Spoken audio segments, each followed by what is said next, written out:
아무리 주님 다시 오심에 대해서 분명히 알고 있고 그거에 대한 구체적인 지식까지 있다 할지라도 본질이 없으면 알고 있는 그 지식이 전혀 유익이 되지 않습니다. 데살로니가 전서 1장부터 5장까지 전부 다 예수님의 다시 오심에 대해서 바울이 계속 얘기합니다. 데살로니가 전서 4장에는 휴거 얘기도 있고요. 전서에서 바울이 얘기했던 주님 다시 오심에 대한 내용을 교인들이 하나님 앞에 온전히 뿌리 내리지 못한 채로 재림 소식을 맞닥뜨리니까 두려움과 흥분이 섞여서 누가 꿈 꿨네, 환상 봤네, 예언 받았네, 입신했네 난리가 나면서 양신의 역사로 이상하게 꼬이는 현상이 데살로니가 교회에도 일어났던 겁니다. 아무리 주님이 다시 오신다는 그 말씀이 하나님께로부터 온 것이라 할지라도 주님 안에서 본질을 모르면 유익이 안 됩니다. 그래서 바울이 타임라인을 정리해 줍니다. 데살로니가 후서 2장 1절에서 3절 말씀. 형제들아, 우리가 너희에게 구하는 것은 우리 주 예수 그리스도의 강림하심과 우리가 그 앞에 모임에 관하여 영으로나 또는 말로나 또는 우리에게서 받았다 하는 편지로나 주의 날이 이르렀다고 해서 쉽게 마음이 흔들리거나 두려워하거나 하지 말아야 한다는 것이라. 누가 어떻게 하여도 너희가 미혹되지 말라. 먼저 배교하는 일이 있고 저 불법의 사람 곧 멸망의 아들이 나타나기 전에는 그날이 이르지 아니하리니. 아멘. 지금 보시면 이 먼저 배도하는 일이 있고 배도는 세상 사람들이 하는 게 아닙니다. 예수를 믿는다는 하나님을 믿는다고 하는 사람들이 하나님을 배신하고 믿음에서 떠나는 게 배도입니다. 먼저는 배도하는 일이 일어난다고 합니다. 그리고 교회가 먼저 배도를 하고 마지막에는 요한계시록 13장에 나와 있는 것처럼 생명책에 이름이 기록되어 있지 않는 모든 이 땅에 호흡하고 있는 사람들은 전부 다 배도해서 메시아이신 예수님 말고 메시아인 척하는 가짜 적그리스도를 다 경배한다고 나옵니다. 이렇게 먼저 배도하는 일이 일어나고 그 다음에 3절에 보니까 불법의 사람, 멸망의 아들이 나타나기 전에는 이르지 아니하리라. 1절에 얘기했던 그게 주님의 다시 오심과 그 주님 앞에 모이는 그 일 전에 먼저 배도하는 일이 있고 적그리스도가 등장한다. 그 이전에는 주의 재림이 이르지 않는다고 말합니다. 이 두 가지가 아직 안 일어났으니까 좀 진정해라 이런 식으로 정리를 바울이 해주는 거죠. 그런데 현재는 어떤가요? 배도가 일어났습니다. 전 세계적으로 배도 연합이 완성되었습니다. 그 다음 이벤트는 바울이 얘기한 것처럼 적그리스도가 등장하는 겁니다. 이렇게 바울이 정리를 해줘야 될 정도로 데살로니가 교인들이 두려움에 우왕좌왕, 하나님께로부터 오지 않은 수많은 다른 계시들이 난무하고 혼돈 상태에 있었던 겁니다.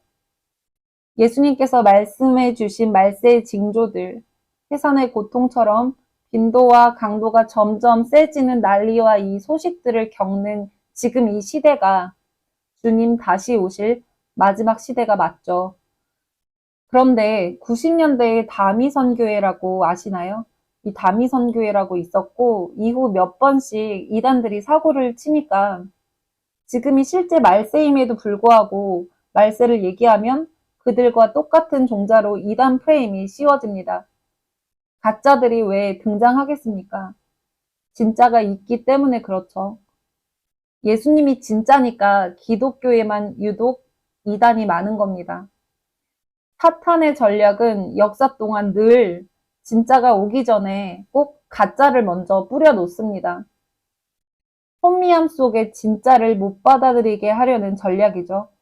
마찬가지로 성경에 분명히 메시아 예수님이 다시 오시기 전에 메시아인 척하는 가짜가 먼저 등장을 합니다.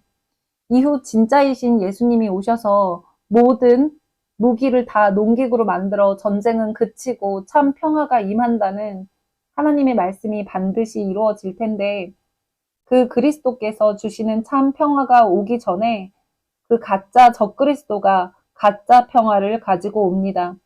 이런 식으로 사탄은 항상 가짜를 뿌려놔서 진짜를 못 받아들이게 만듭니다. 근데 우리는 이 혼돈의 시대에 본질을 깨닫고 분별하며 깨어 있어야 합니다. 오늘 볼 말씀은 영원한 복음입니다. 요한계시록 말씀인데요. 요한계시록 14장 6절에서 9절 말씀입니다. 또 보니 다른 천사가 공중에 날아가는데 땅에 거주하는 자들 곧 모든 민족과 방언과 백성에게 전할 영원한 복음을 가졌더라. 그가 큰 음성으로 이르되 하나님을 두려워하며 그에게 영광을 돌리라. 이는 그의 심판의 시간이 이르렀음이니 하늘과 땅과 바다의 물들의 근원을 만드신 이를 경배하라 하더라. 또 다른 천사 곧 둘째가 그 뒤를 따라 말하되 무너졌도다 무너졌도다. 큰 성 바벨론이여 모든 나라에게 그의 음행으로 말미암아 진노의 포도주를 먹이던 자로다 하더라.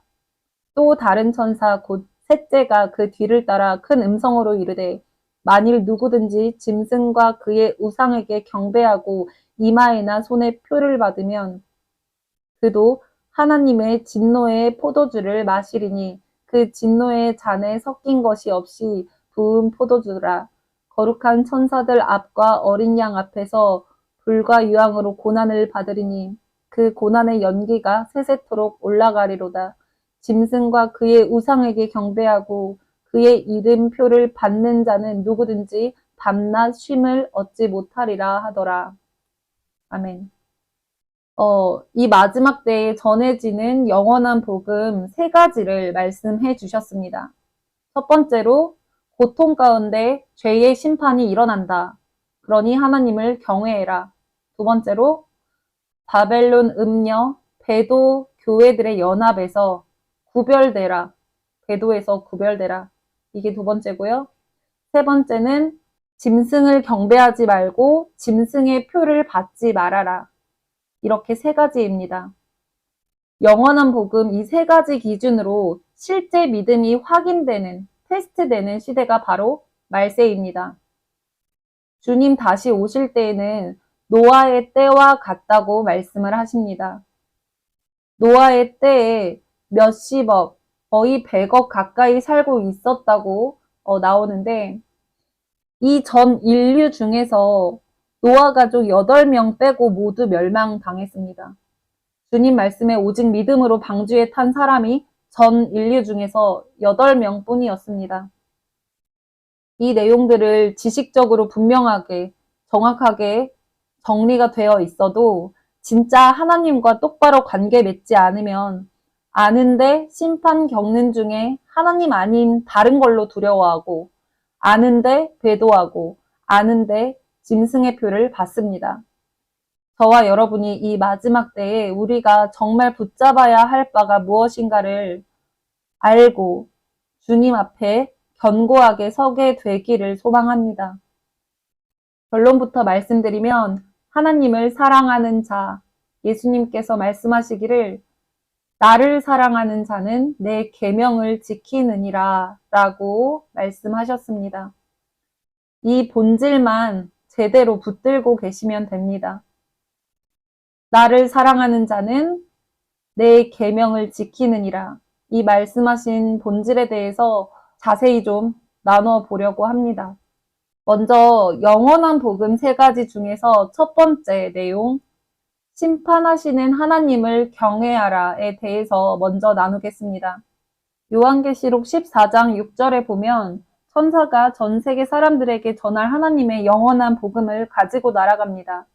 첫 번째 영원한 복음은 7절, 그가 큰 음성으로 가로되 하나님을 두려워하며 그에게 영광을 돌려라. 이는 그의 심판하실 시간이 이르렀으니 하늘과 땅과 바다와 물들의 근원을 만드신 이를 경배하라 하더라. 아멘.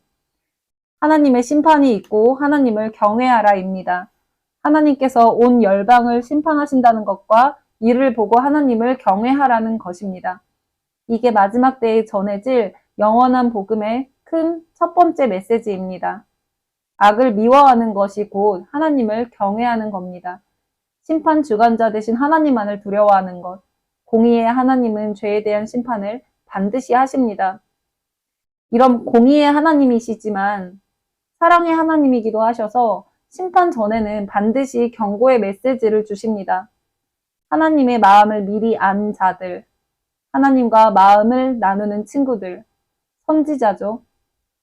이런 친구, 선지자에게 마음을 나누어 주시고 그 친구들의 입을 통해서 죄를 책망해 주십니다. 너 그냥 거기 있으면 죄 심판받아 죽으니까 제발 회개해서 살라고요.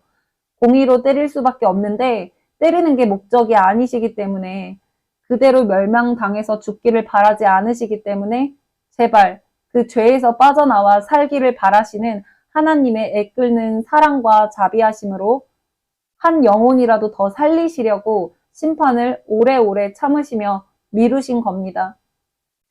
자녀들 훈계할 때, 맴매들 때 부모의 마음과 같습니다. 중독에 빠져있는 자식을 말로 회유해도 안 되면 그냥 내버려 두나요? 때리면서라도 제발 살리고 싶은 그 부모의 심정 있죠. 그것과 같습니다. 로마서 1장은 바울을 통해 설명하신 죄의 진도가 나옵니다.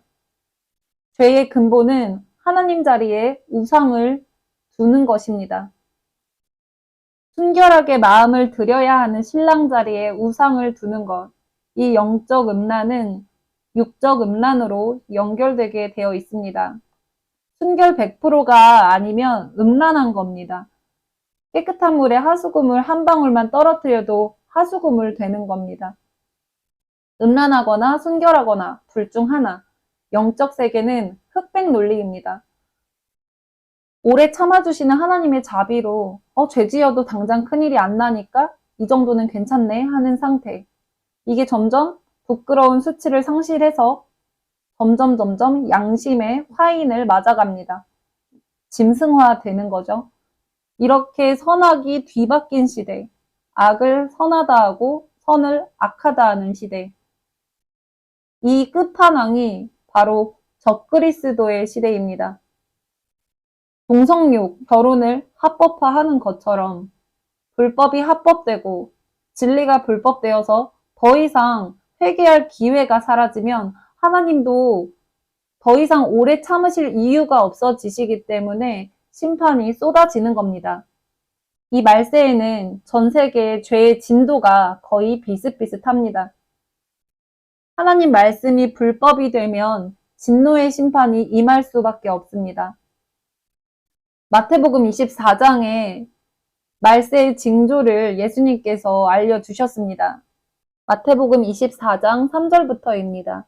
예수께서 감난산 위에 앉으셨을 때에 제자들이 조용히 와서 이르되 우리에게 이르소서 어느 때에 이런 일이 있겠사오며 또 주의 임하심과 세상 끝에는 무슨 징조가 있사오리까? 예수께서 대답하여 이르시되 너희가 사람의 미혹을 받지 않도록 주의하라. 많은 사람이 내 이름으로 와서 이르되 나는 그리스도라 하여 많은 사람을 미혹하리라. 난리와 난리 소문을 듣겠으나 너희는 삼가 두려워하지 말라. 이런 일이 있어야 하되 아직 끝은 아니니라. 민족이 민족을 나라가 나라를 대적하여 일어나겠고 곳곳에 기근과 지진이 있으리니 이 모든 것은 재난의 시작이니라. 그때 사람들이 너희를 환란에 넘겨주겠으며 너희를 죽이리니 너희가 내 이름 때문에 모든 민족에게 미움을 받으리라. 그때 많은 사람이 실족하게 되어 서로 잡아주고 서로 미워하겠으며 거짓 선지자가 많이 일어나 많은 사람을 미혹하겠으며 불법이 성함으로 많은 사람의 사랑이 식어지리라. 그러나 끝까지 견디는 자는 구원을 얻으리라. 이 천국 복음이 모든 민족에게 증언되기 위하여 온 세상에 전파되리니 그제야 끝이 오리라. 아멘. 이렇게 예수님께서 말세의 징조를 알려주셨습니다. 전쟁, 기근, 전염병, 지진 등 점점 이 재앙의 빈도수는 잦아지고 강도는 세집니다. 해산의 고통처럼 해산할 때 그 진통 주기가 어떻게 되죠? 점점 그 주기가 빨라지면서 강도는 강도대로 세집니다. 지금 이렇게 일이 일어날 때 최종 심판이 임박했으니 이제라도 제발 제발 이제라도 정신 차려라 하고 심판과 동시에 회개할 기회를 끝까지 주시는 하나님의 은혜의 때입니다. 이 난리와 소문은 하나님이 자녀를 흔들어 깨우시는 때인 겁니다. 누가복음 21장 22절에 기록된 모든 것을 이루는 형벌의 날이니라 라고 예수님께서 말씀하신 것처럼 전 세계적 차원에서 기록되어 있던 모든 심판들이 실제 성취되는 그 공의의 때가 바로 말세입니다. 전 세계적으로 곳곳에서 여러 가지 재난과 재앙들이 일어날 때에 전쟁과 지진과 기근과 전염병과 소문과 난리가 벌어질 때에 이런 일들이 하나님과 상관이 없다고 생각하는 사람들이 있습니다. 왜냐하면 그들의 마음속에 갖고 있는 하나님은 사랑과 평화의 하나님이시기 때문에 하나님은 사랑이시니까 그렇게 때리시거나 치시거나 재앙 같은 것 주는 분이 아니셔 라고 얘기하지만 하나님은 분명히 말씀하십니다. 내가 재앙도 주고 복도 주고 환난도 주고 어둠도 주고 빛도 주고 여러 가지 다 모든 것의 주관자인 것을 알아라. 그러니 내게 순복하여라. 이게 하나님께서 우리에게 말씀하시는 바입니다. 시편 9편 15절에서 20절까지 읽어보겠습니다. 이방 나라들은 자기가 판 웅덩이에 빠짐이여 자기가 숨긴 그물에 자기 발이 걸렸도다. 여호와께서 자기를 알게 하사 심판을 행하셨으며 악인은 자기가 손으로 행한 일에 스스로 얽혔도다. 악인들이 수올로 돌아가며 하나님을 잊어버린 모든 이방 나라들이 그리하리로다. 궁핍한 자가 항상 잊어버림을 당하지 아니하며 가난한 자들이 영원히 실망하지 아니하리로다. 여호와여 일어나사 인생의 승리를 얻지 못하게 하시며 이방 나라들이 주 앞에서 심판을 받게 하소서. 여호와여 그들을 두렵게 하시며 이방 나라들이 자기는 인생일 뿐인 줄 알게 하소서. 아멘. 16절에 보면 하나님께서 심판을 통하여서 자기를 나타내신다고 합니다. 하나님께서 심판을 행하시면 그걸 통하여서 하나님을 나타내시는 건데 문제가 있습니다. 심판, 하나님의 심판이 임해도 분명히 이게 하나님의 심판이고 하나님께서 당신이 어떠한 분이신지를 분명하게 드러내시는 것인데 못 알아보는 사람들이 생깁니다. 일들이 벌어질 때 그냥 자연재해, 정치적인 상황일 뿐이라며 하나님의 존재를 끝까지 거부하거나 어떤 사람들은 너무 두려워서 그냥 하나님을 떠나거나 어떤 사람들은 이런 재앙 내리는 하나님이면 안 믿겠다라고 하면서 하나님을 욕하고 저주하는 일도 생깁니다. 이게 요한계시록 16장 8절 9절에 나와 있습니다. 네 번째 천사가 큰 대접에 담긴 재앙을 쏟으니까 그 재앙이 5번째 접시 재앙이었는데 해에다 쏟으니까 해가 권세를 받아서 태양이 사람들을 막 태웁니다. 태우니까 사람들이 자기에게 이런 권세를 능히 행할 수 있는 이 하나님이 누군지 분명히 아는데 회개하고 돌이키는 게 아니라 이런 하나님을 욕하고 회개하기를 거부합니다. 말씀에 분명히 하나님께서 온갖 재앙들로 하나님께서 심판을 하신다고 되어 있는데 어떤 사람들은 이런 일들을 통해서 하나님께 돌아오는 사람이 있는가 하면 이 재앙을 당하면서도 회개를 하는 게 아니라 하나님을 대적하고 하나님을 저주하는 자들이 나타난다는 겁니다. 왜 그렇죠? 말씀 그대로 기록해 놓으시고 계시해 놓으신 하나님을 믿는 게 아니라 하나님은 이럴 것이다, 하나님은 저럴 것이다 등등등 다들 각자 자기 마음속에 만들어 놓은 하나님, 자기 기준에 인본적으로 선하다, 좋다 그려지는 하나님의 이미지를 그려놓고 섬기고 있기 때문입니다. 하나님께서 말씀 그대로 운행하시는 것을 분명하게 다 나타내고 계시는데 말씀이 기준이 아니고 내 기준, 내 느낌과 내 생각과 사람들의 다수결 의견에 이끌리는 사람들은 이런 재앙 심판 내리는 하나님을 하나님으로 여기지 않고 감히 대적하고 회방하고 저주합니다. 그리고 두 가지 추수에 대해서 좀 설명을 드리겠습니다. 요한계시록 14장 영원한 복음 세 종류 다음에 이 두 가지 추수가 나옵니다. 곡식이 익었으니까 곡식을 걷어 모으는데요. 첫 번째 이 곡식의 추수는 말 그대로 부흥입니다. 그런데 이 부흥이 예배당 안에 평안하게 사람들 북적거리는 물리적인 차원의 부흥이 아니고 사도행전처럼 핍박당하고 죽음 당하면서도 예수로 사는 그 예수 증인들의 모습을 보면서 깨어나고 주님께 돌아오는 그 부흥, 심령의 대부흥 차원으로 나타납니다. 그리고 두 번째 또 다른 추수가 나오는데요. 포도들을 추수합니다. 근데 이 포도들 추수는 심판을 위한 추수입니다. 추수에서 포도주 틀에 밟히는, 즉 심판받을 자들이 생깁니다. 이렇게 구원받을 자와 심판받을 자가 확연하게 갈라지는 그 때가 바로 말세입니다. 영원한 복음 두 번째, 세 번째는 차차 다루도록 하고요. 먼저 첫 번째 영원한 복음, 하나님을 경외하라에 대해서 자세하게 나눠보겠습니다.